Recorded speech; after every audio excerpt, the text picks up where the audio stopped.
One NBA player cheated his way into the All-Star game. Another smelled so disgusting that he cleared out an entire locker room. These are the NBA players that forced rule changes.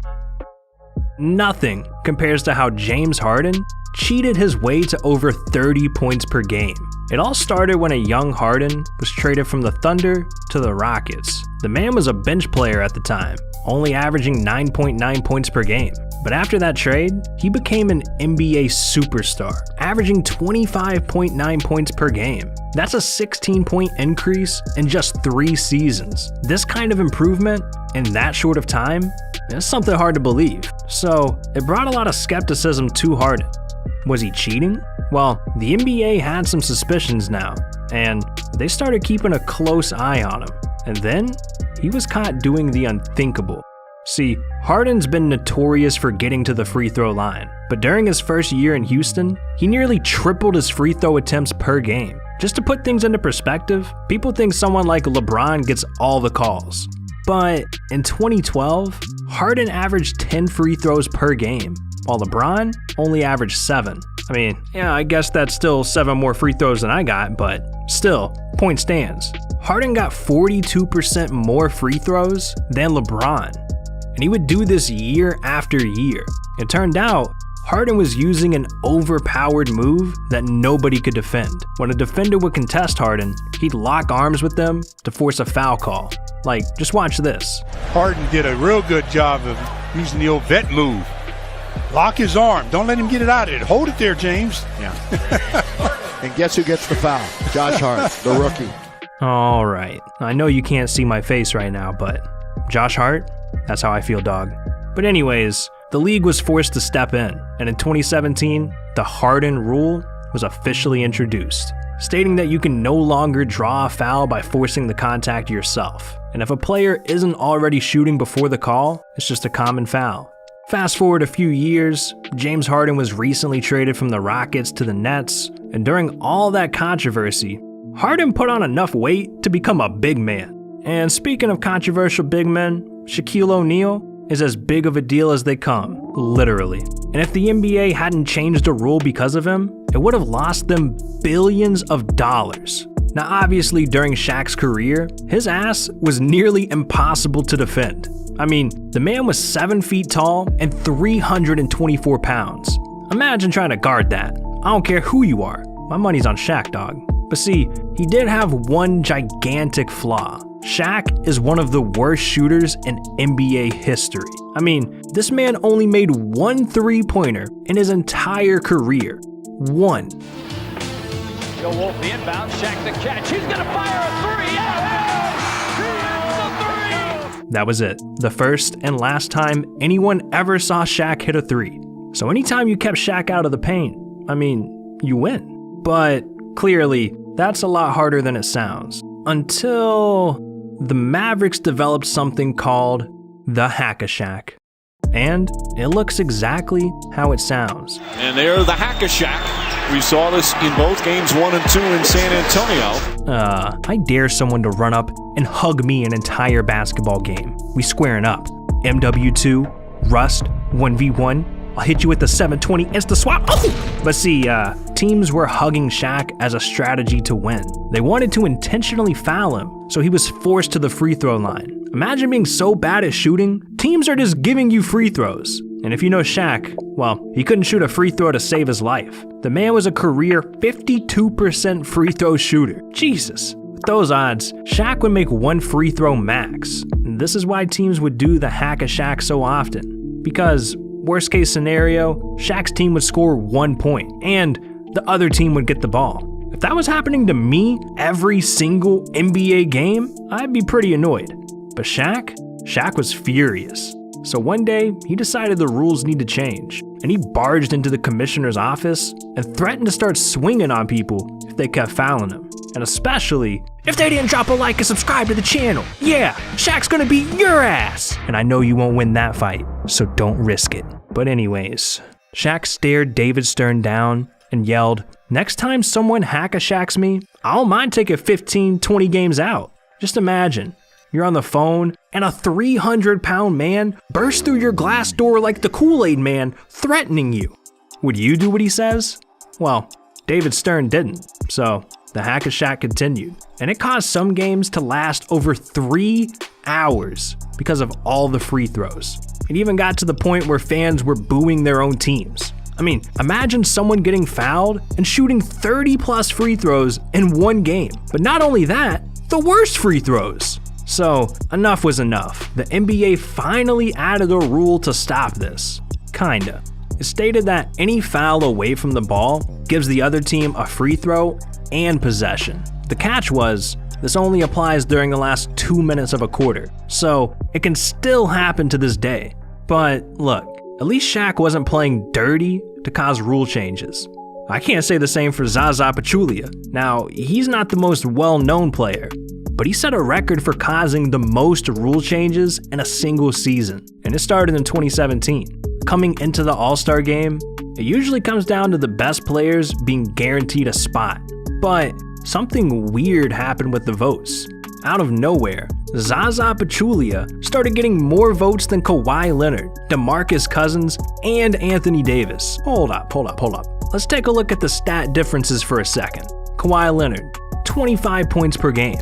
DeMarcus Cousins, 27 points per game. Anthony Davis, 28 points per game. And Zaza Pachulia at a small, pathetic, embarrassing 6 points per game. Disgusting. Mr. Pachulia, are you even playing? What's going on? 6 points? I could score 6 points. It doesn't take a rocket scientist to know that Zaza does not belong. So the NBA knew something suspicious was going on. A bench player was literally going to be a starter in the All-Star game. What? Well, see, Zaza was born in Tbilisi, the largest city in Georgia with over 3.7 million people. No, not that Georgia, this Georgia, come on. And because he was the only current NBA player from that city, the entire country rallied together to get Zaza in the All-Star game. An entire country, all of them. But even though he had supporters, he clearly didn't belong with the stars. So the league was forced to create the Zaza rule, which basically made the fan votes worth 50% less, putting the control back into the NBA's hands. So now you can only make the game if you actually deserve it, not just because you were a meme or popular in the country you're from. But this was just the first rule change Zaza had that year. Just a few months later, he nearly ended a career, and the NBA was forced to intervene. At the time, Zaza was on the Warriors, and they were on a roll in the NBA playoffs. They steamrolled through the first 2 rounds, sweeping the Blazers and Jazz 4-0. And when the Warriors reached the Western Conference Finals against the Spurs, there were predictions that Kawhi Leonard and the Spurs could pull off an upset. So coming into Game 1, all eyes were on this series. In the second quarter, Kawhi and the Spurs completely took over. Dunks, layups, threes, they were hitting everything, and the Warriors just couldn't keep up. Somehow KD, Steph, Klay, Draymond, and the King Zaza himself didn't look like enough. The Spurs went up by 25 points. This looked like it was going to be the Warriors' first loss in the playoffs. But with 8 minutes left in the third, and the Spurs up 76-55, this happened. And Leonard goes down again. And he's in pain again in front of the Spurs bench. And Leonard gingerly getting up. Again, that's what they call all the time when you get your feet into the landing space of the shooter. Kawhi was hurt. Bad. Zaza closed out to defend the shot, and this caused Kawhi to land right on Zaza's foot. And I think Zaza might have purposely done this to take Kawhi out of the game. Regardless, it ruined Kawhi's ankle. Everyone in the crowd, on the bench, and watching from home knew it. Kawhi was ruled out for the rest of the game, and this completely changed the rest of the series. The Spurs went from being up 25 to choking the game and losing 113-111. And since Kawhi was ruled out for the rest of the series, the Spurs were swept 4-0. Now, was what Zaza did to Kawhi a dirty play? Well, no one except for him knows if he did it on purpose. But either way, Greg Popovich was pissed. A two-step lead with your foot closeout is not appropriate. It's dangerous, it's unsportsmanlike, it's just not what anybody does to anybody else.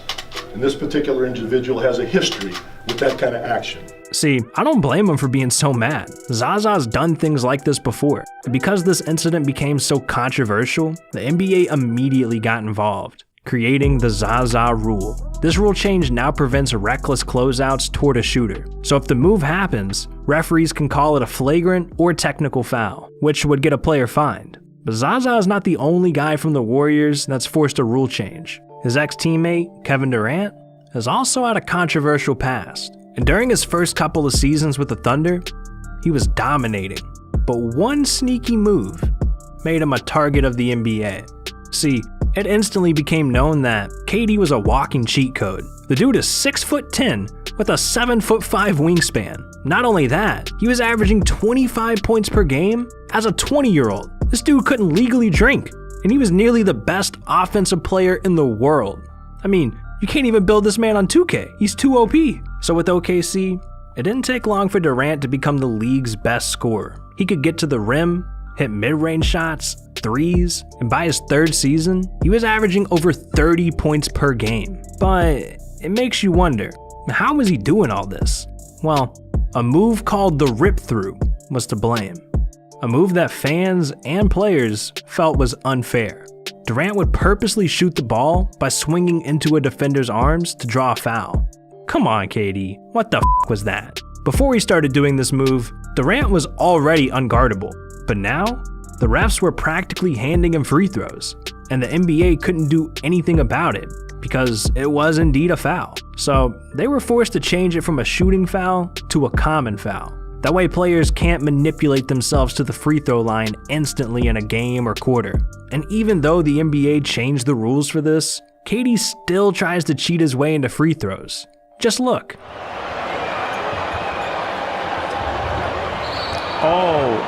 So when he was in OKC, he used to get this maybe 4 or 5 times. But the funny thing is, I don't think there was a foul. Crazy, man. Even being teamed up with Kyrie and Harden just isn't enough. Well, even though Kevin Durant is still causing these controversies, it's nothing compared to a player who smelled so bad, his own teammates forced him to shower. Now, you would think millionaire athletes would take their health and hygiene seriously, but some actually smell worse than a homeless man. Just listen to this. Adam Morrison would not shower. There was a problem with him not showering. True or false? True. That was back in the day, though. Yeah, but how'd this argument go between Gerald Wallace and Adam Morrison? He told him to get his butt in the shower. He said, you want to take a shower here. That's what he told him to. He said, he kept explaining, I take showers, I'm just going to go home, man. I want to go home and take my own shower in my own house. He said, man, I don't want to hear that, man. Get in there. Hey, he took that shower, I'll tell you that. Ask Gerald Wallace. Dude, what? Everybody was practicing, and everybody was sweaty. So imagine how bad this man smelt if his own teammates were forcing him to shower. Ridiculous, man.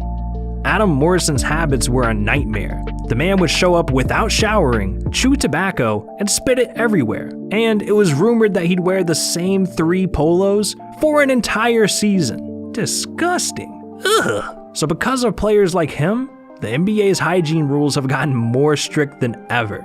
See, hygiene is something you think everyone cares about, especially in NBA locker rooms, but some players came into the league not knowing the rules. When Markieff Morris was with the Wizards, he had an experience that scarred him for life. He said, players not wanting to shower. That happens a lot. I had an incident when I was in Phoenix with a rookie who said, I don't use deodorant. I was like, whoa, what the f do you mean you don't use deodorant? You gotta respect other players. It's uncomfortable guarding someone that stinks. That's why I had to explain to him like, bro, you smell. So it's uncomfortable for us to be around you smelling like that. Yeah, I feel you, Markieff. I know a couple people that need your advice for real. Hopefully they're watching this video. But it was even rumored that Markieff took a trip to CVS and bought kits to pass out to smelly teammates. And you know who's on his team right now? Anthony Davis. Markieff brought deodorant, shampoo, baby powder, and he left it at certain players' lockers. Anthony, we're looking at you. There's no way a unibrow that thick is smelling good, okay? The NBA needs to make this dude shave that thing. I'm sorry, that was too far. But anyways, the only promise Markieff made to them to get them to follow the rules was, the ladies are gonna like this. Hey. And it worked every time. I mean, you gotta be smelling good, or fans will start throwing drinks at you. And that's not the only thing they'll do. They'll flip you off, they'll try and blind you. Sometimes NBA fans went way too far. Oh, you wanna hear more about that? Well, check out this video right here. It's ridiculous. One fan got in a fist fight with an NBA player on national TV. You wanna see that, trust me. So what are you doing? This video's over. Click it.